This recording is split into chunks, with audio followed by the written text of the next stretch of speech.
Yo, what is up? This is my 1 week review of the M1W-SP. This is the flagship keyboard from Monsgeek. That's kind of a hybrid keyboard because this is designed to cater to two groups of users, the gamer group and the custom keyboard group, because these two groups sometimes they are just the same people. So shout out to Jasmine and the Echo team for sending this out.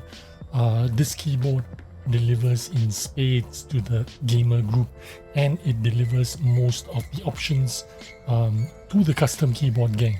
Now obviously this is a 75% layout, so we're missing the numpad, but for many years now people have been moving towards the 65% to 75% layouts and the smaller form factor.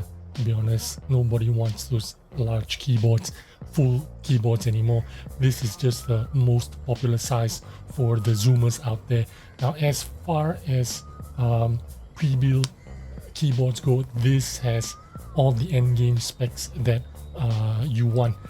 It's got 6 standout features that will fulfill all your gaming and customization needs.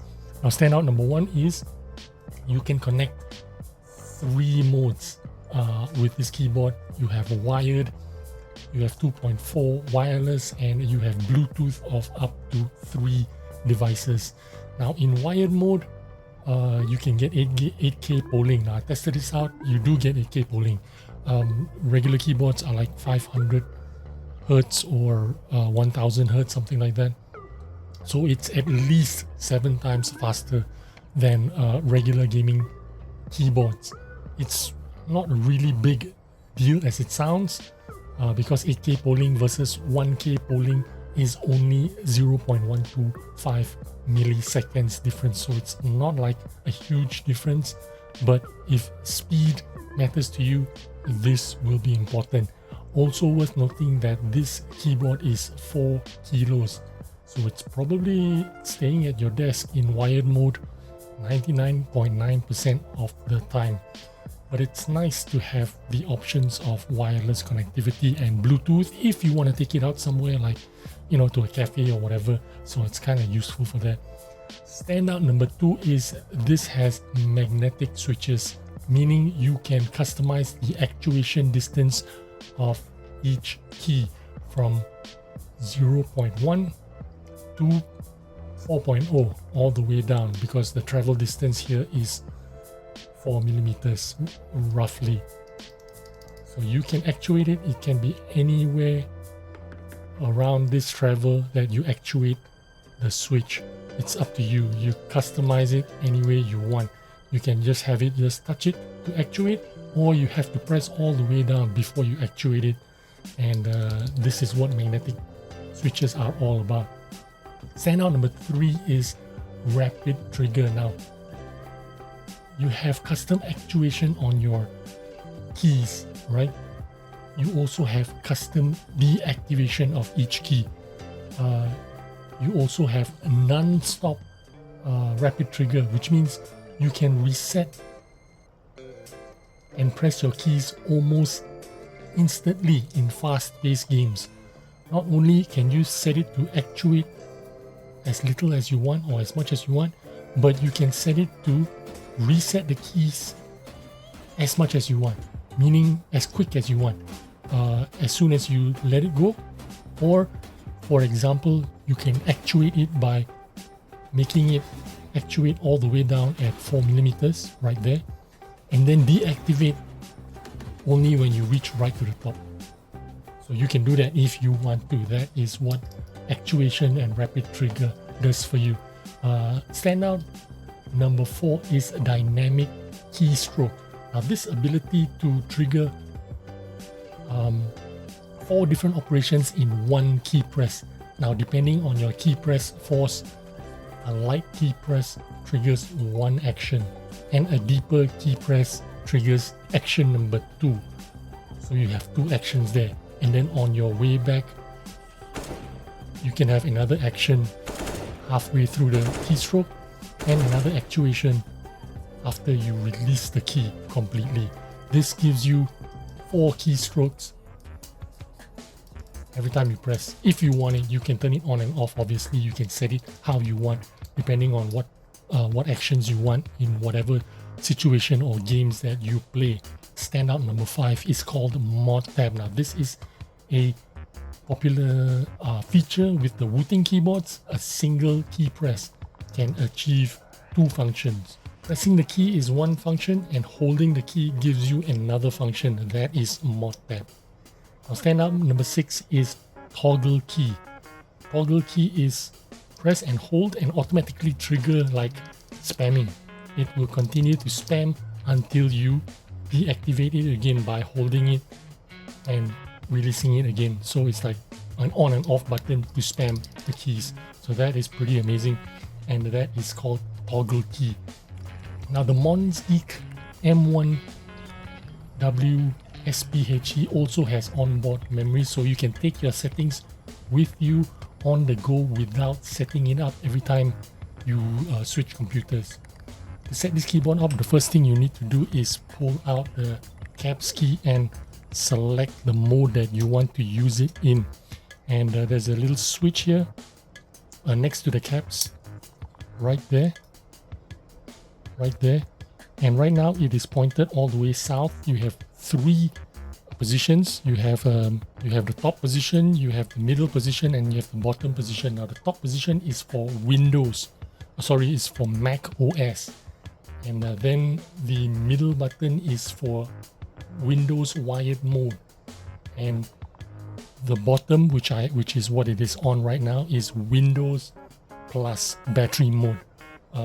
Which means if I pull out the power cable, it is still turned on because the batteries are taking over. But now you are in wireless mode, so you need to connect either with a dongle like this, 2.4 Hz dongle, or you can connect with Bluetooth. But like I said, this is a heavy keyboard, so you're probably going to leave it on your desk. It's like 4 kilos or 4 pounds or whatever. So yep, that is your how to set up this keyboard very quickly.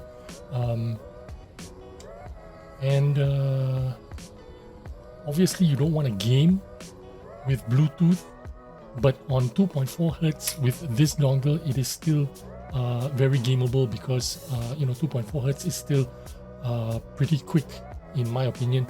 I think a lot of people use 2.4 Hz for their mouses, so it's not a problem with latency. But you are limited to 1000 Hz polling rate, so that is the kind of disadvantage of gaming wirelessly with 2.4 Hz dongle. It's better to be just wired all the way, and you have 8K. You have 8K polling rates, very low latency, and that is the best thing.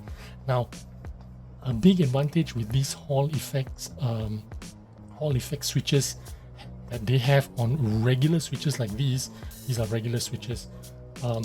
It has the ability to assign custom actuation point on any key, which I explained earlier, which means you can trigger a key press the moment you touch the key or at any time during the 4mm it takes to travel to the bottom of the key press. In fact, you can actuate the key press 4 times in one stroke, like I mentioned earlier, this feature called dynamic keystroke, which means you can activate the key press twice on the way down, twice on the way up if you want.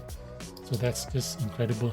Now, the custom actuations also means you literally have a cheat code for certain types of moves in certain types of games. For example, the superglide move in Apex Legends, the move requires you to hit the jump and crouch key almost simultaneously, but you have to be 1 frame apart from each other. Now, this move is so coveted in the game that fans have built a superglide trainer, a web-based superglide trainer for you to practice this timing. This move involves the spacebar and jump key. Now, the spacebar and jump key is actually the control key, but a lot of people they just bind their jump key, the control key, to the C key so that they can do this move with just their thumb pressing 2 keys at one time.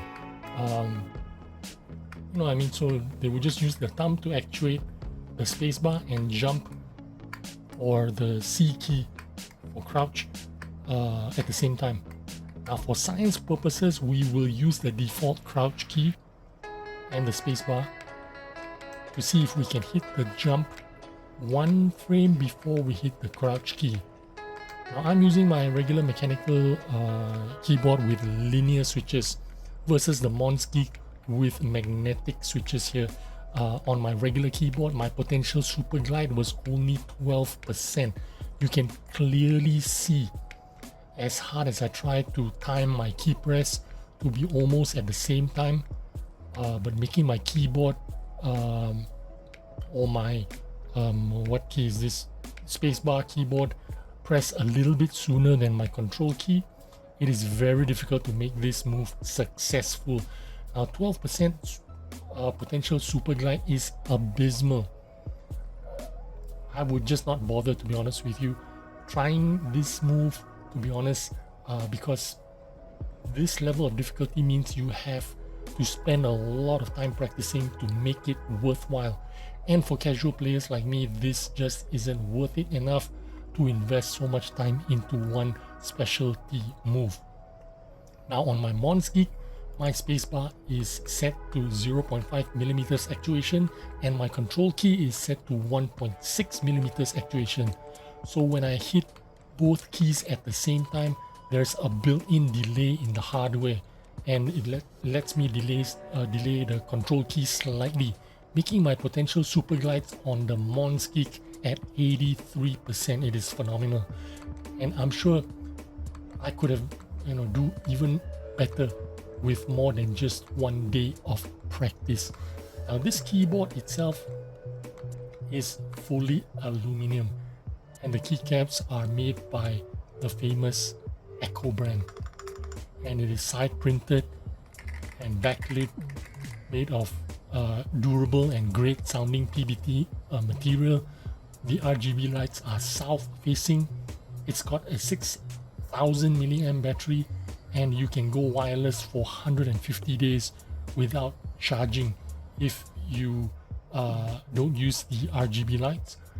And if you do use RGB lights, you can use it wirelessly in battery mode for about 8 days. So that's pretty amazing, to be honest. What do you think? For $159, I think this will be the perfect balanced keyboard, combining all the technology and advantages you need in a gaming keyboard, and with the aesthetics and functionality of a full aluminum productivity keyboard, or you could say it is a custom keyboard enthusiast type of keyboard.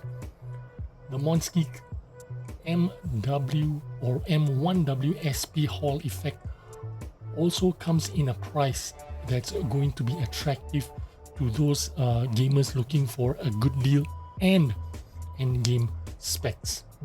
Thank you again, once again, Monsgeek, for sending this out. Man, if you don't know anything about Monsgeek, man, you should go check it out. I'll leave a link for you guys, and I will see you on the next video. Bye bye.